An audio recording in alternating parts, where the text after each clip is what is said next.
Hello, and welcome to the Sailing and Cruising the East Coast of the United States podcast. I'm Bela Musits. And I'm Mike Wasserman.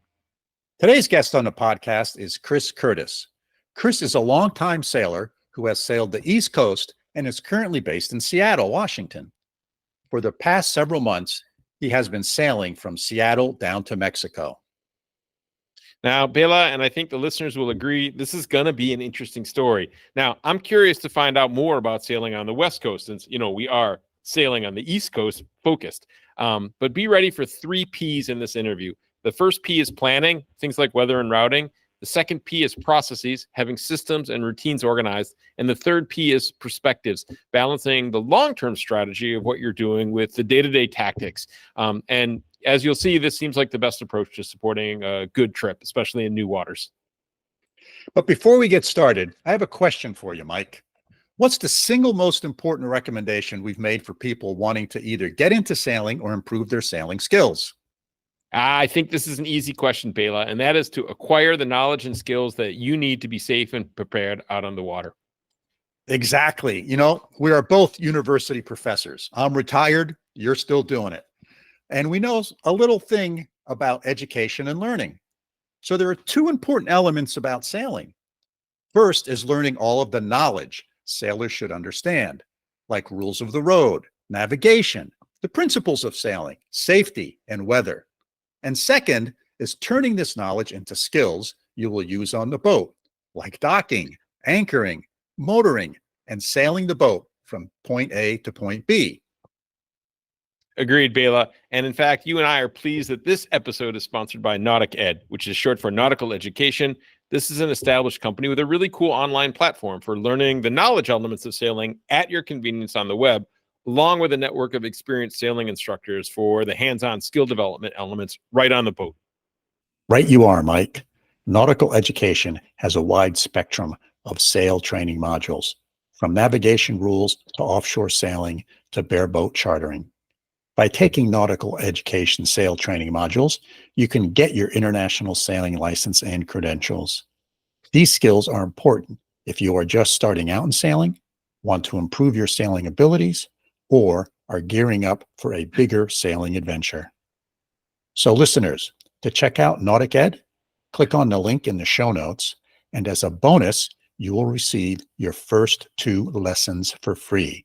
Now that's a great deal. So let's get right to today's interview. Hello, Chris, and welcome to the podcast. Well, thanks for having me on. Yeah, sure. So nice to finally meet you sort of in person virtually after several email exchanges. Thanks for reaching out to me. Yeah, actually from a few years ago. Yeah. So where are you now geographically? I am in a small resort town in North Idaho called Sandpoint. Okay. And this is kind of more or less my home when I'm not on my boat. And we're currently in Mexico. Okay. So the boat is now where in Mexico? It's in Guaymas, Mexico, which is about 2/3 of the way up the Silla Cortez on the east side. Great. So where did your excursion to Mexico start from? It started last August from Port Townsend, which is a great sailing town. North of Seattle. Oh, excellent.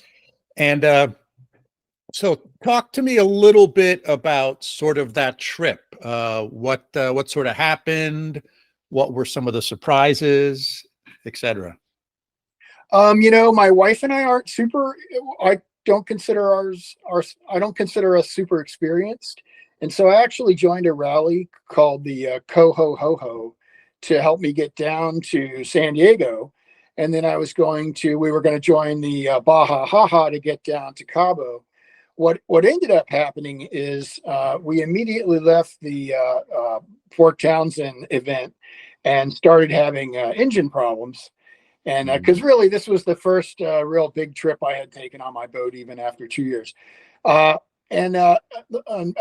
make a long story short, we ended up getting kind of held up in Bodega Bay, California, and that was a great place to live for 3 months. And then my wife ended up joining me in November in Bodoga Bay, and we didn't end up leaving until early February, just because of Christmas and the weather, which was kind of crappy to be off the coast of California in the middle of the wintertime. Anyway, we ended up getting down to San Diego, got a crew member, which was great, and went down the coast of Baja, bypassed Cabo, and ended up after a few stops, ended up in La Paz. Very nice. So I'm not familiar with the West Coast at all, but on the East Coast, you can pretty much sail from Florida to Maine and not have to do any overnight passages. Is the same thing true on the West Coast? Okay, now that's one of the huge differences. In my East Coast experience, which is from 15 years ago, you can almost drop anchor anywhere. Again, from the Keys all the way to Maine almost. The West Coast is totally different. It's big water, big waves. There are generally few places to stop. Everything's kind of deep, and a lot of the places you can stop in Washington, Oregon, or California have bars across them. And if the weather gets really bad, they close the bars. So you're more or less just stuck out there.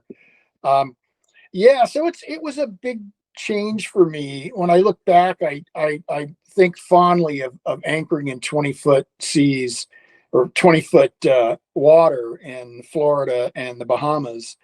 Whereas off the coast of California, biggest water I've ever been in by far. Yes. So was this trip the first time you did some overnight passages? We did some other overnight passages, but they were from basically Florida to the Bahamas. Oh, okay. And in the Bahamas, but that's but certainly I had never done. Oh, and we did one passage like 15 years ago in a catamaran down the coast of Florida. But this is the first time we did consistent. Lucy, hey, come here, Lucy, come here. I'm sorry. Sit.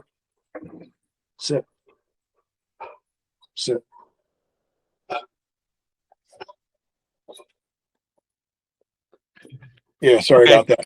No, that's all right. This is the first time we had done consistent, back-to-back 2 and 3 day trips, over and over again. Yes.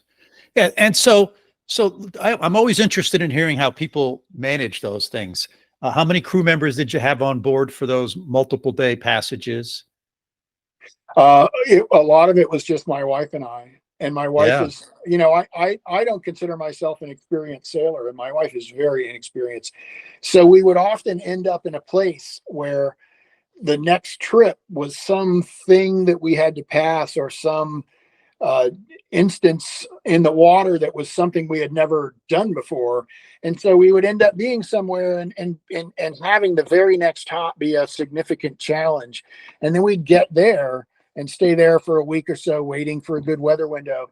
And then again, it would be, across the San Francisco Bay. And then the next one was around, Conception Point. And you would go from place to place, anchoring in a river, picking up a mooring ball in a river. I had never done that before. That was an adventure.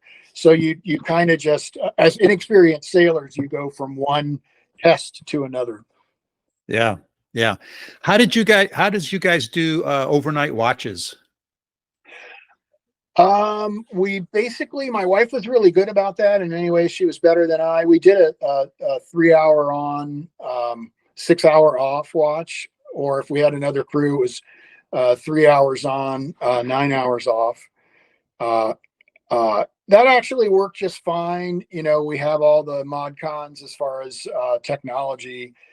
We have our boat has what's called a doghouse, so you can sit inside of it and be out of the weather and still watch all around. I have a a philosophy of, if you want to take a nap, it needs to be 15 minutes or less. And then, and I do that, at 2 a.m, I'll take 15-minute naps if it's in a remote area. And then, you Sure. get up, you look at the AIS, you look at the radar, you look at the sail, you look at your point of, your movement and see if there's anything at danger. I mean, sometimes it's so hard to stay awake. And what I've found is that it's safer to take a dozen little tiny naps through the evening that are safe than it is to stay up all night long. Yeah. Anyway, that's what Yeah. I've found works for me. Yeah. Yeah. Oh, that's good. I've done several passages, multi-day passages, and on one of them there was just two of us, and we did 4 on, 4 off, and I had a hard time with that. I really struggled getting enough sleep. And with the other ones that I did, we had 3 crew members, so we would do 3 on, 6 off, and that I can do forever. That's a big difference. And actually, now that makes me realize that with my wife, it was just 3 hours on, 3 hours off. And I think people fail to realize who don't sail. Humans are all strong and everything, especially if you're healthy. But you know what? Get somebody hungry, cold, and tired, and all of a sudden, you lose a lot of ability to think, and your reactions aren't as good. And rest and good food. Yeah. And that's really critical to safety. Yeah, you can make some bad decisions when you're overtired, for sure. Yeah. What about did either of you have any seasickness challenges? Well, I had some guys helping me down to Southern California, and I did not want to and they had more experience than me, and I did not want to impact the sail. So I took scopolamine patches down the coast of California. I did find that after 2 or 3 days, the movement, which is about what the patch lasts, the movement wasn't comfortable, but I got used to it. But truthfully, by 1,500 miles, I could be in big seas, corkscrewing down waves, and I would just be like, yeah, no problem at all. Just, it became absolutely nothing. Yeah, I'm a big believer in the patches. They work for me. And yes. I just use them religiously when I'm out on doing an overnight passage or something like that, where I know I'm going to be out for a long period of time. Because once you get seasick, you can't walk that back. Oh no, and you can become incapacitated while you're seasick. Yeah, very quickly. Especially if you're single-handed. All of a sudden, you can become a jelly bean. Yeah, absolutely. So very good. So, what about what's the weather like out there? Is it? I mean, here in the East Coast, the water's relatively warm. The current, if you're heading north, helps you. The Gulf Stream helps you, and the temperatures are, the weather is pretty warm unless you're doing it in the wintertime. But I think the West Coast might be a little different. Oh yeah, surely, and most of our trip was done in the colder weather. Washington State to Northern California, the waters were often 10-foot seas, 10-foot plus seas. Very often 15 mile an hour plus winds. You really had to pick your weather windows, and if you get a great weather window, you just keep going. But if the weather changes, you hop down the coast. I would say that south of San Francisco, things started to mellow a little bit. We were still picking our weather windows. It started to get warm in Ensenada, and of course by then it's March. And then, down the coast of Baja, of course, it just got warmer and warmer and warmer. We went from being, I don't like cold weather. I went from wearing 3 layers and hand warmers and a cap and to shorts and a t-shirt, which is my preferred uniform. Yeah, that's great. Did you use any weather routing service or any apps? Oh yeah, I've got Navionics, which is the favorite now. I tried Predict Wind, but then when I realized how much it costs per month after I signed up, and it's a little complex, and I don't feel like on our passages, in a 3-day passage, there's not, you pretty much can get a good weather forecast for 3 days, although we learned that doesn't hold. But no, just I felt like local information from, of course, local people was really critical. And every hop we had to do, it was the same thing as start looking at the weather before you're going to go, start researching the passage, find out what the locals are doing, read what you can on it. And then by the time you're ready to go, by the time that weather window shows up and you've, emptied your holding tank and, fueled up, it's ready to kick off, and it might be a little intimidating because it's something you've never done, but it's also something you've studied up, and you're prepared. Yeah. No, I agree. I find, like you, pretty much you get a reasonable weather forecast for the next 3 days. Yeah. So if your passage is 3 days or less, you don't have to get into many fancy weather predicting apps. No, I don't think so. And that's, again, like we talked, it's one of the nice things about the East Coast is you can zip in and out a bunch of places. So if the weather does turn negative, you can zip right in someplace and get some protection. Very nice. So in our correspondence, since we've been corresponding for a while now, you mentioned that you actually grew up sailing in Maryland and on the East Coast. So talk a little bit about your sailing background. Well, actually, I don't have a lot of experience sailing on the East Coast. There was a year and a half I did a fair amount of sailing in Pennsylvania, but then there was a long pause of no sailing, many decades. What happened though was after we got to the West Coast, and as I got older, I started to say to myself, you've always been interested in sailing and in boats, and just love just being in marinas and looking at different designs. I thought to myself, I better kind of push myself getting into this. And things progressed. I learned to sail from a woman here in Sandpoint, and started sailing on the lake and started buying little boats. And then at one point convinced my wife to buy a homemade plywood catamaran in Maryland. And the rest is, here I am, 15 years later. Yeah. Yeah. So tell us a little bit about your boat. I know it's kind of unique and a very interesting design. My boat is the design is very interesting. It's unlike the vast majority of sailboats, cruisers out there. It is what's called a Sharpie. It's got a flat bottom and slab sides. Instead of a rounded bilge, they're relatively sharp. It's very, very heavy displacement. And it was designed by a pretty prominent fishing dinghy designer in Florida named Chris Morjohn. And he built a smaller version of my boat to test out the idea, and then liked it so much he built a larger version to raise his family in. And built in Titusville, Florida, 1999.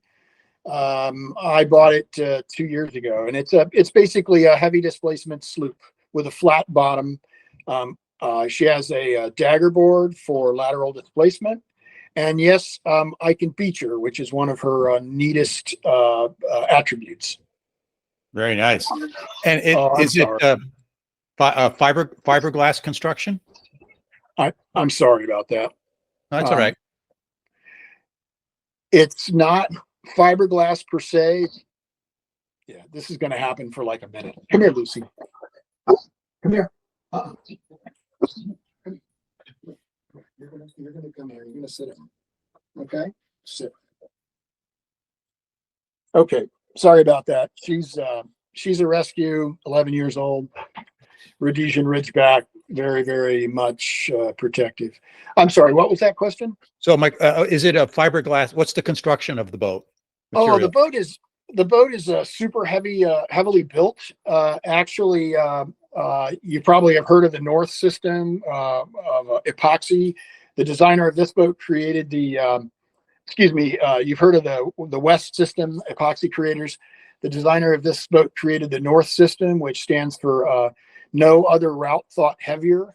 It's 3 layers of 1/2-inch plywood, cold molded, with an 1/8 of an inch or more of fiberglass covering the whole boat. There's no exposed wood anywhere on the external part of the boat.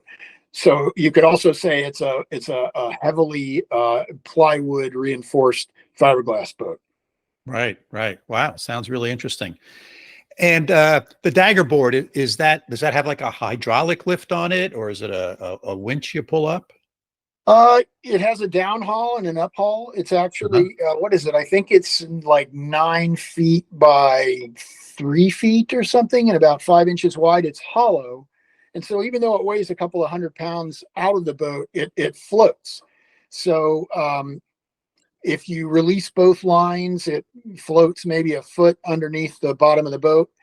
And if you pull up the uphaul, it'll come up about 1.5 feet off the deck, and then it's fully raised. And if you pull the downhaul all the way down, it exits the boat about 4.5 or 5 feet down out of the bottom of the boat. So yeah, it's very easy to raise. There's a winch right there, and you can raise and lower it in a minute or less. So what do they use for the riding moment for the ballast? Right now there's about 8,000 pounds of lead. But you said the bottom of the boat's flat, so it doesn't stick down below the boat very much. Then is that correct? That is correct, but riding moment, there's a lot to boat design, and riding moment doesn't always include. It doesn't have to include a keel with weight at the bottom. Okay. The boat is designed. Imagine a square beam, and then imagine that falling over. If you put ballast in that square beam, it has a lot more riding moment naturally than if you had more or less an hourglass shape or a V glass boat. Right. So it is a highly stable boat and has a huge amount of riding moment. But it has it in a very different way than a typically designed sailboat. Oh, I see. Yeah, I didn't think of that. Right, because if it's a round bottom, it's going to bob around and move side to side or very easily. Where if it's flat, it doesn't. Yeah. Well, imagine putting a bunch of buoyancy way out of where you'd normally have it in a hourglass boat. Right. So, right. Okay, that makes a lot of sense. And you didn't say how long is she? She's 38 feet long, 11 feet wide, and has a 27-inch draft. And she has a transom mounted rudder going to a 4-foot diameter wheel.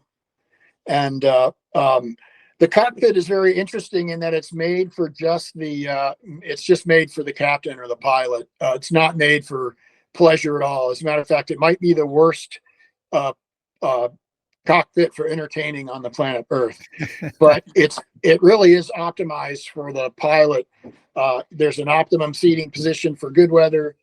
You can sit behind the doghouse and stay out of the weather a bit, or you can go inside the doghouse and see in all 3 directions. Oh, that's very nice. That's very nice. So how was the trip when you got down to the southern part of California and into Mexico? The trip into Ensenada was really easy.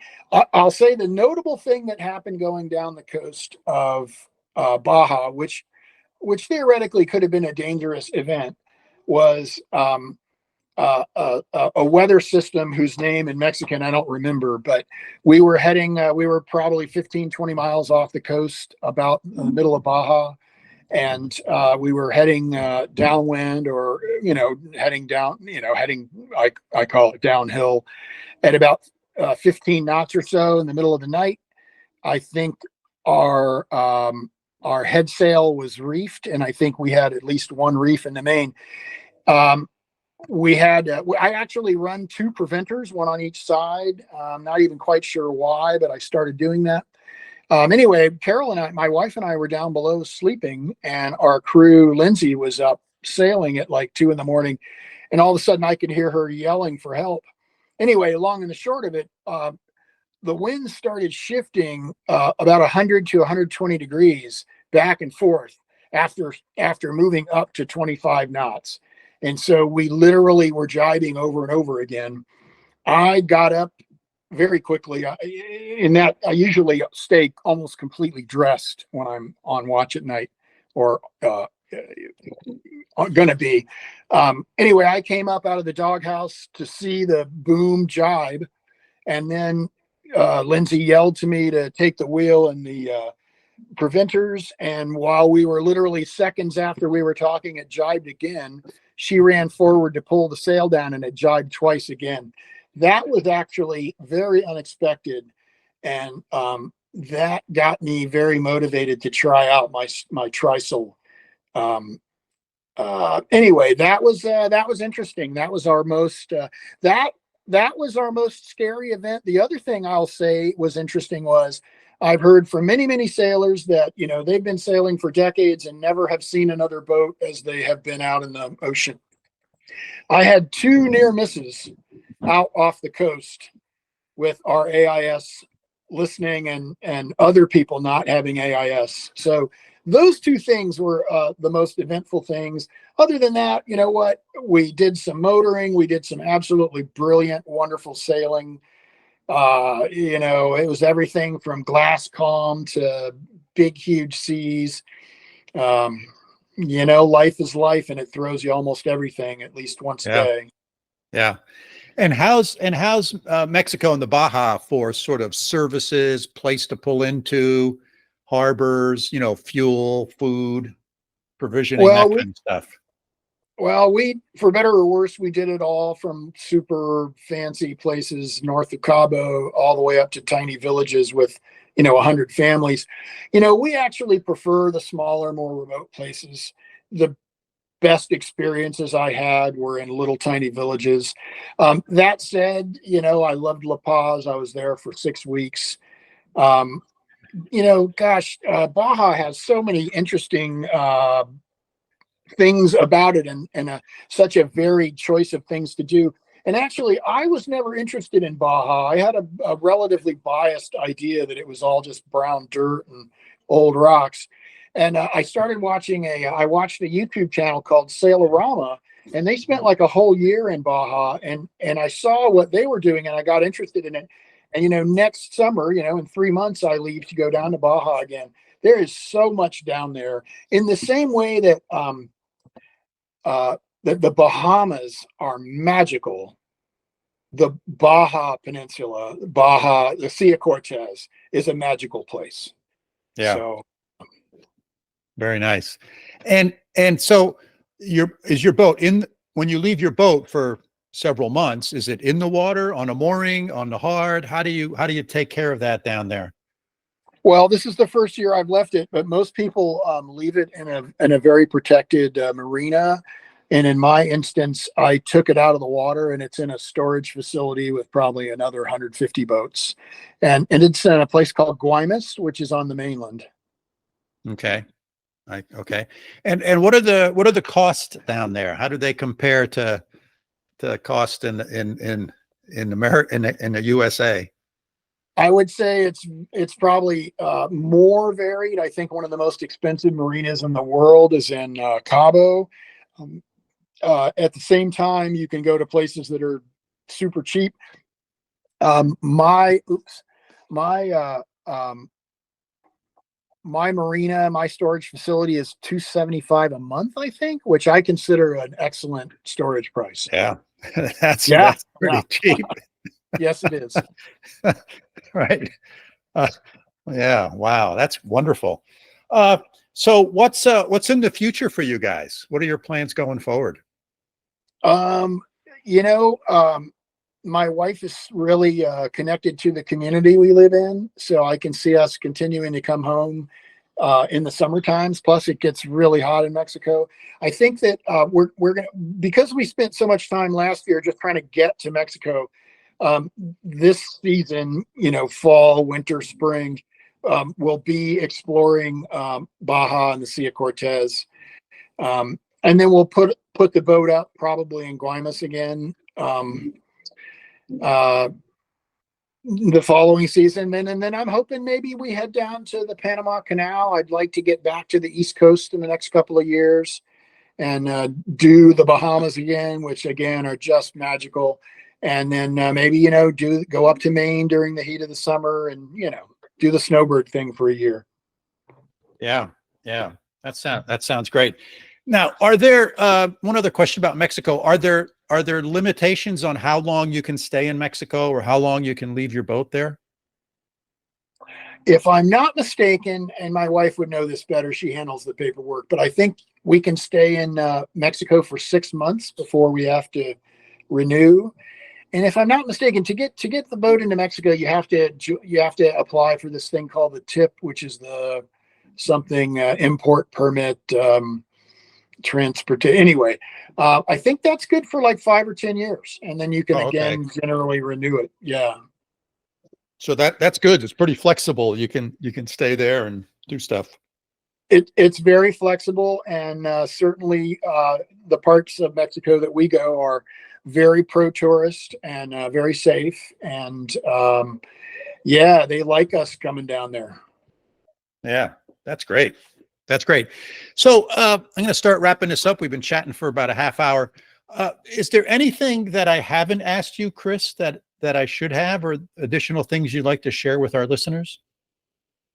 I think the only thing I'd like to say is that sometimes when you want to do something that's, you consider big, other people might consider it a nothing. Sometimes I think things can feel daunting or too big. I would say, go ahead and try to do it. A lot of fear is lack of knowledge. And if you give yourself a huge goal, that fear will be replaced with knowledge over time as you research and get prepared. And then at some point, you got to just swallow the lump in your throat and move forward. But if you're a beginner sailor, I'd say go try it. The worst you can do is kind of fail, and then you can say, oh gosh, I did that, but it didn't work out. Yeah, that's good advice. Somebody much smarter than me once said something like, the hardest part of any trip is the first step. Yeah, absolutely. I agree. Right. So excellent. Hey, Chris, I'd love to have you back on the podcast maybe in a year or so when, you've got some more adventures down there in the Sea of Cortez. I think that would be make for a great episode. And thank you so much for being on the podcast. Yeah. Well, thank you for having me, Bella. Sure. Yeah. All right. Let me stop the recording. That was great, Chris. Okay, good. Well, I appreciate that. Very good. This was a really interesting interview, Bela, and it's an interesting story. Hey, and we're on the West Coast now. It's a little bit of a change of scenery, isn't it? So I'm kind of excited to hear if there's any differences here. And I think listeners, you'll want to clue into kind of 3 Ps: planning, weather, and routing. Second P is processes, having routines and systems organized. And the third P is perspectives, balancing the long-term strategy of what you're trying to do with the day-to-day tactics. And that balance, I think keeping an ear open seems like the best approach to supporting such a interesting and long trip like Seattle to Mexico. Mike, your experience as a teacher and educator are shining through as you summarized that really well. So let's dive in today's episode and discussion with Chris Curtis. Outro. So Bela, this was really interesting. And yeah, maybe the West Coast wasn't so different than the East Coast because there's a lot of themes, but I don't know. What do you think? So I think it's interesting in from the following perspectives. Each place, whether it be the East Coast, the West Coast, or the Mediterranean, or the Bahamas, or French Polynesia, they each have their advantages and disadvantages. There's some things that are really lovely about them, and there are other things that are maybe less lovely. And what's right for you may not be the thing that is what I want to do. So the point here is there's a lot of choice, and I think that's really great. And that's one of the interesting things about sailing, is that even on the East Coast, you go from New England down to the Chesapeake, down to Florida, it's like 3 totally different worlds when it comes to sailing. And we've heard that from some of the people we've talked to and interviewed. So I think that's kind of neat. The other thing that I often think about as a sailor is, I myself am very comfortable sort of doing a 3-day passage. And the thing that drives that is you can get pretty accurate weather forecasts for the next 3 days. You're pretty sure whether you're going to have a storm or not have a storm, or how big the waves and seas are going to be and how strong the wind is going to be. You can get a relatively accurate forecast for the next 3 days. So I like to go places where within 3 days, if I need to, I can stop someplace overnight. And ideally, quite frankly, I like to be able to stop every night if I have to. And to me, that's one of the wonderful things about the East Coast, is almost anywhere on the East Coast, you can, even on a slow sailboat, you can stop every night someplace. The West Coast is a little different. The West Coast is more like a bathtub. there's a relatively smooth coastline, although it's kind of rocky. There's not a lot of places that you can get into.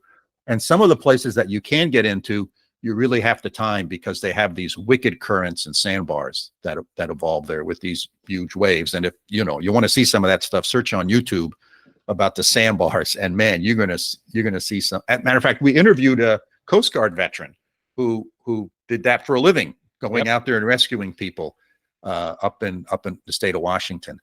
So I thought, that's interesting contrast. I'm always interested in hearing about those different places and how people deal with that, how they do planning, and what it's like for them to sail or to boat in a place like that.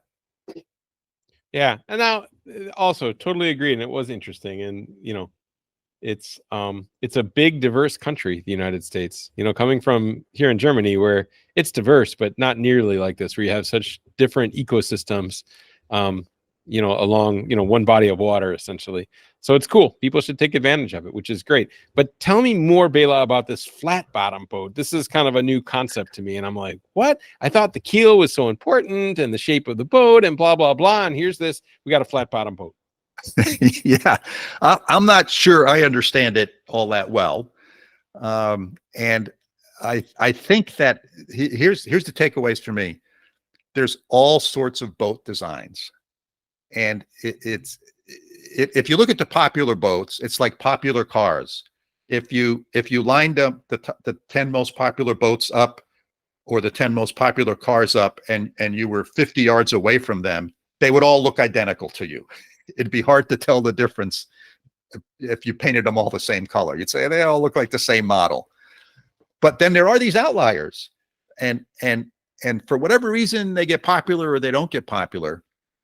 And this particular one is a Sharpie design. It's called the Hogfish Maximus. It's 38 feet. It's a flat bottom. So if you think about a flat bottom, I don't totally understand how you can point into the wind, and I'm just probably not understanding something there. But the other interesting thing about a flat bottom is when you heel over, you sort of get this V shape that's into the water. Right? Unlike mine's, but the bottom of my boat is more shaped like a U, right? Like a U, or like a circle, like a semicircle, half a circle. So it's regardless of how it's leaned, it's the same kind of profile in the water, but it's got a big old fin sticking down. So I don't understand everything that's going on there. Maybe we need to get a naval architect on here to sort of help us sort through those things and understand those things a little bit better. But it does have a dagger board. So a dagger board is that big fin. And isn't it removable? Is a dagger board, the difference between a dagger board and a keel, that the dagger board comes out? That's right. There are some keel, and a dagger board has no weight, right? A keel typically is heavy, lead in it, right, or something, right? Lead or cast iron, and some keels are retractable. So there are some sailboats where you can lift the keel up so that as you go into shallower water, you still have the keel. But I think on the Sharpie design, the thing that's keeping you from tipping over is that the bottom is flat. So if you think about a flat bottom, as it leans over, you get a V in the water. You still have the dagger board in, so you can go to windward, but it's harder to tip over than something that's, you know, you take like a bottle, you take a beer bottle and you put it in the water, and you can spin it. It'll just sit there and spin, right? My sailboat would probably do that if it didn't have that big old keel on the bottom. So if you're interested in learning about this, if you search for Hogfish Maximus online, you'll find it, and I'll put a link in the show notes about it.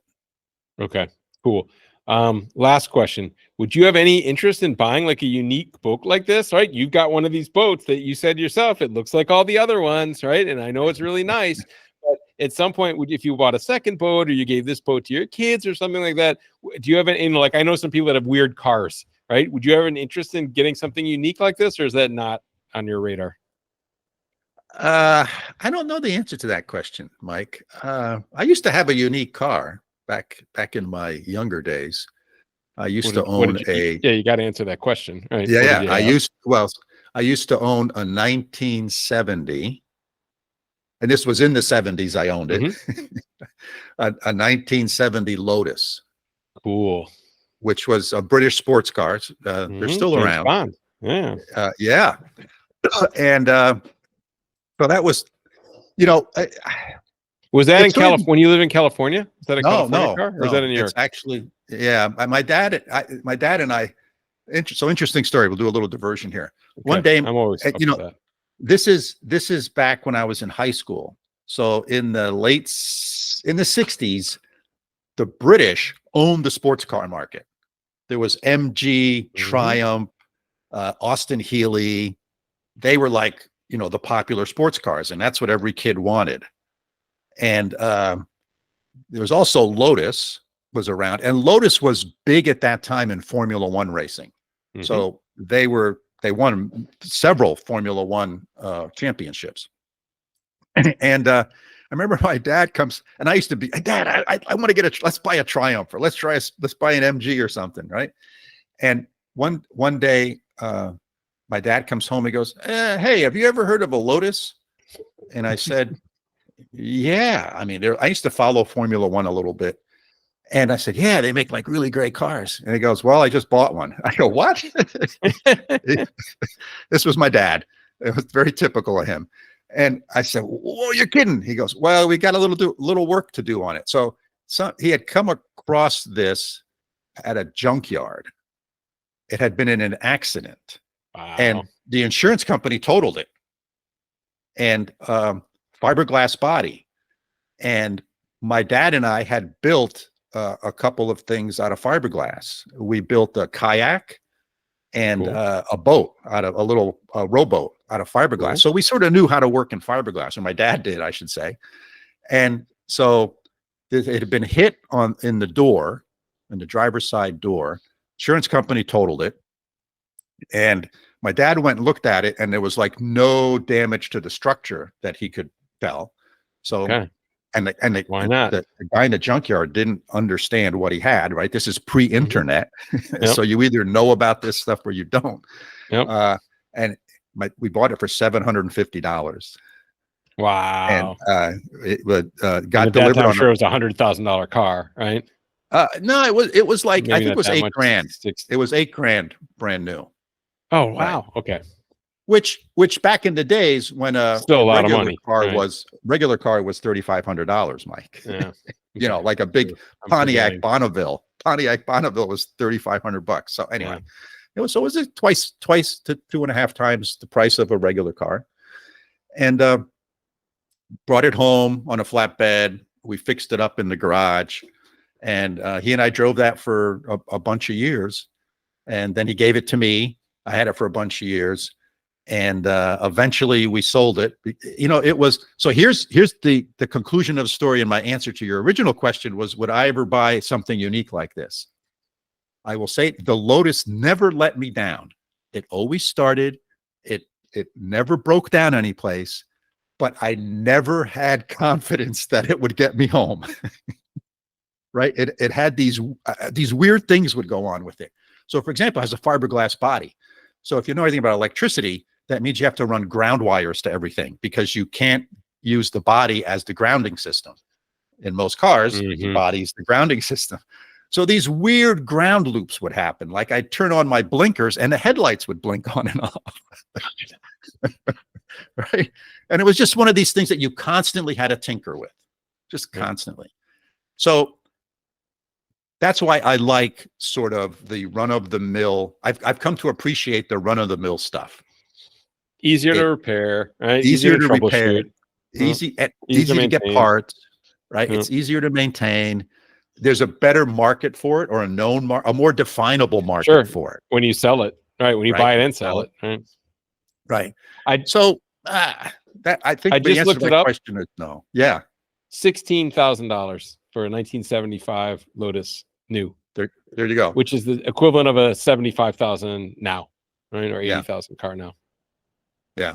So we sold it in like 1979 or something like that, I think. I had it when I was working for a while. And again, I just never had the confidence that it would get me home. I think we sold it like for 10 grand. So you made your money back. Yeah. Easily. Cool. Yeah. And we got really lucky because it turned out the East Coast distributor, the US distributor for Lotus was like 45-minute drive from our house. So we could get all the parts we needed. That's cool. That's lucky, right? Right. Yeah, we just got lucky on that because it was a 1970 car and we bought it in 1973. So it wasn't like it was an old car where parts were hard to get. So anyway, so be it. Cool. All right. A nice little side diversion, but that means we're really running long here. So what do you think we wrap this up? Yep, sounds good. All right. So listeners, thanks for joining us for yet another episode with Chris Curtis and a little diversion into Bela history. All right. And we hope you found the conversation interesting and thought-provoking. As always, if you have questions about what we've discussed, please feel free to get in touch with us. Our email is sailingtheeast, that's all one word, @gmail.com. Hey, if you enjoyed the podcast, help spread the word to your friends and acquaintances and leave us a review. If you know of someone that would be a good guest for the show, reach out to us and let us know, and we'll invite them to be a guest. So until next time, signing off from upstate New York. See y'all soon. Thanks again, Bela. And from over here in Münster, Germany, we'll see you next time.